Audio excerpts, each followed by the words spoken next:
Hello and welcome to Trojans Live.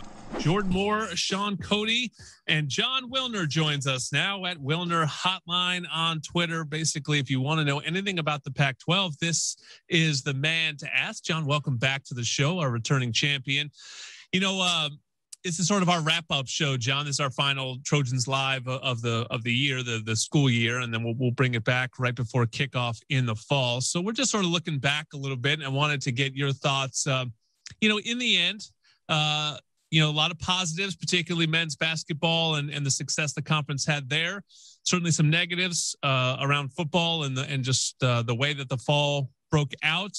The commissioner change is a major piece of news. In the end, would you say the conference over the course of the last year took a step backward, a step forward, or stuck in place?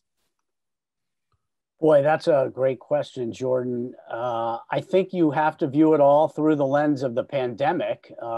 So, I mean, I would argue that it was a rough year, but at this point, there's some momentum, right? I think the fact that they're changing commissioners has got some people excited. The fact that the NCAA tournament went so well, you know, I mean, It's kind of there's a recency bias here at play, and they've got a real chance. You know, we'll see how the draft goes this week, but you know, if they can make a decent hire on the commissioner front and maybe win some football games in September, you know, things are going to be looking up.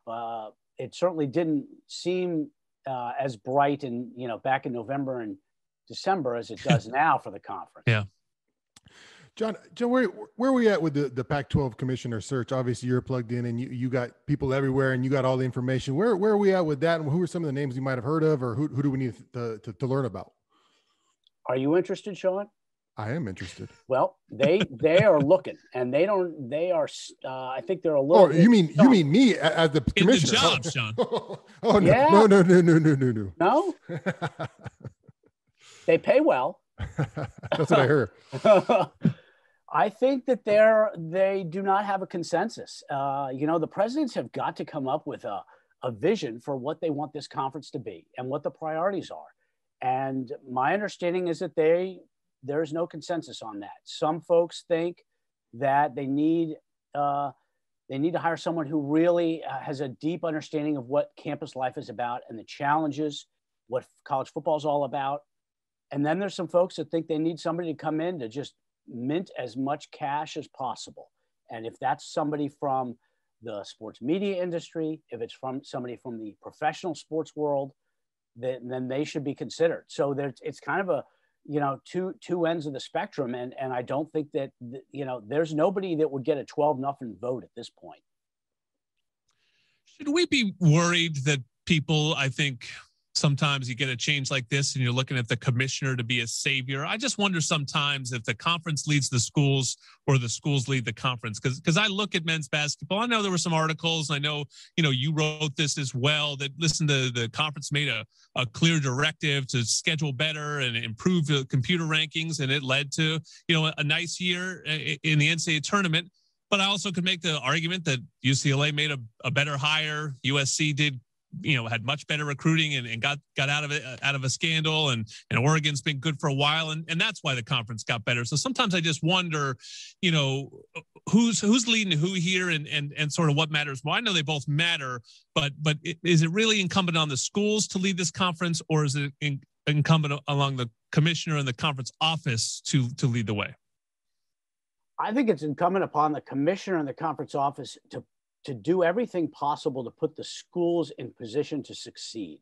I mean, there's no doubt that Larry Scott is not the reason the USC football has performed as it has over the last, 10 years. There's a lot of reasons for that, right? But he's not one of them.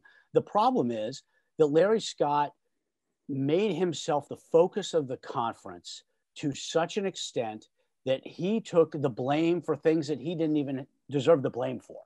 That's right.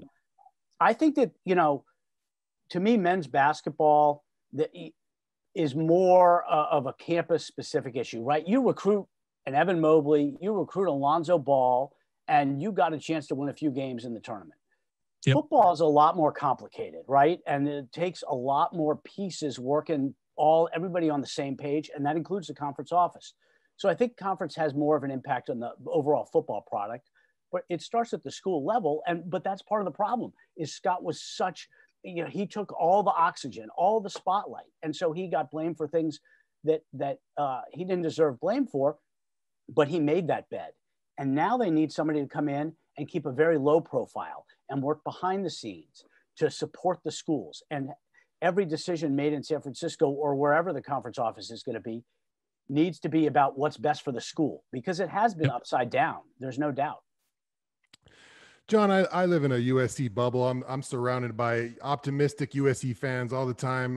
We're thinking this is the year, next year we're moving forward. What's that outside perspective of USC football right now? After last year's 5-1 season, kind of getting knocked down at the end. Obviously, we hear a lot of hype. Everyone's excited. Spring ball, we're looking good, physical. But what's the outside perspective coming into next year for USC football? Well, my perspective is I'm not sure how good USC is going to be. And the main reason for that is I've got questions about the offensive line. And, we'll see. It could be that the line is a lot better than I think it's going to be. But I'm kind of in you got prove it to me mode at that position, that position group. I mean, certainly everything else there looks pretty good. I mean, they did take some hits on the defensive line, the interior of the defensive line. But a Drake Jackson kind of guy can offset some holes on defense. I just am not sure about the line and not sure how good you can be over the course of 12 games. If you can't run the ball on for first down on 4th and 1, right? I mean, we saw that repeatedly. So to me, that's the big question. I think SC certainly could be in there. ASU, Utah, to me, it looks like a 3-team race. Sounds like you're listening to Jon Wilner, by the way, at Wilner Hotline on Twitter and Mercury News.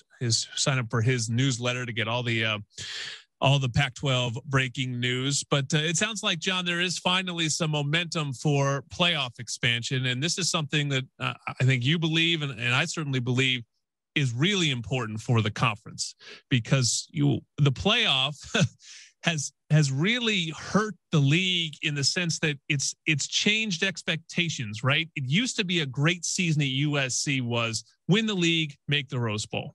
Even when Pete Carroll was there coaching Sean, they never set expectations higher than that. If they made the national championship game, great, but they couldn't control that. So what they could control was making the Rose Bowl, winning the Rose Bowl.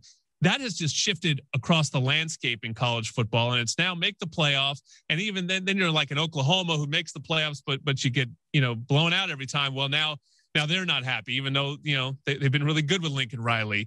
To me, if expansion will help that across the landscape, but particularly in the Pac-12, what do you think expansion would do to the conference and to college football if they do expand, and how big do you think they need to go? Well, I think that they'll go to 8, right? They'll have the 5 power conference champs get automatic bids. They'll have 2 at large, and they'll have a spot for the group of 5. And to me, the Pac-12, that is essential for the Pac-12. Yep. And it would change everything. It would change the way you schedule. I mean, SC would be fine scheduling Alabama and Notre Dame in the same season, because, it doesn't matter. You just, as long as you win the league, you're in. So it would make the game better, I think. And it would certainly relieve this cloud that is hanging over the Pac-12. There's no doubt about that. I would imagine they're going to do it. The current contract runs through the 2025 season. So probably in 2 years or so, they got to basically sit down with ESPN and figure out what they're going to do. And it's going to be tough, because if you're adding a round of playoff, you're adding another game. And there's already concern that the season is too long. So they got to figure out structurally how they're going to do it. But I would imagine it'll happen. And the new Pac-12 commissioner needs to start pounding the table for that expansion immediately. That's very high on the to-do list. Jon, great article today by you about the NFL draft preview and how, by the amount of picks, the notoriety of the conference could be enhanced, as long with the basketball tournament, how that went for the conference. Kind of sum that article up for me. I know I don't know a lot of people who read it and who got to, but I really enjoyed that article, and about how big it is for signing days, and all these things matter when it comes to notoriety for the conference. Yeah. Well, thanks, Sean. I just think that it's the talent pipeline is circular, right? Because how you do in the draft allows you to pitch that success to recruits and attract recruits, which helps you win. And if you're winning, you're going to have more players drafted, and it becomes this virtuous cycle. And it's even greater to me. The situation is enhanced because of social media, right? I mean, you see all these programs, SC included, they are appealing directly to their recruits on social media, and draft success is going to be a big deal. Thursday night, I mean, it's going to be, Vera Tucker gets picked 15th or whatever it is. SC is going to be all over that, and they're going to be directing that at their recruits. And that's, Alabama does it, Ohio State does it. The Pac-12 needs success in the draft to convince elite prospects that they can come to the Pac-12 and make the NFL. Well, that is Jon Wilner. He'll have the draft covered. He'll have football covered all year. Just stay in tune. Follow at Wilner Hotline. And we appreciate you, John, as always, for joining us. As you said it, USC's offensive line is the central focus of this team coming up.